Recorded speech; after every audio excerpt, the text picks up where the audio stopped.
उत्तरमध्ये विद्यमान आमदारांच्या बरोबर स्थानिक त्यांचे विरोधक म्हणा किंवा त्या कार्यक्षेत्रामध्ये काम करणारे नेते हे तालुक्यासाठी निधी आणतायत। कराड शहरासाठी डॉक्टर अतुल भोसले निधी देत आहेत, दुसऱ्या बाजूला राजेंद्र शाह यादव यांनी मोठ्या प्रमाणात निधी आणला आहे। या ठिकाणी सांगण्याचा मुद्दा असा आहे, निधी कोणी आणो, निधी कोणत्याही प्रकारचा येऊ, विकास मात्र कराड शहरासह तालुक्याचा होतोय।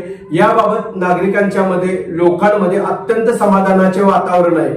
चर्चा सुरू असतात, मग राजकीय फायदा कोणाला होईल, तोटा कोणाला होईल किंवा आलेल्या निधीचा राजकीय फायदा कोण कसा उठवू शकेल किंवा कोणाला कसा फायदा होऊ शकेल याबद्दल चर्चा घडतील, चर्चा होत राहतील।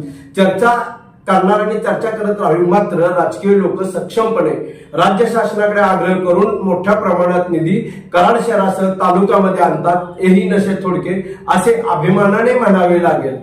धन्यवाद।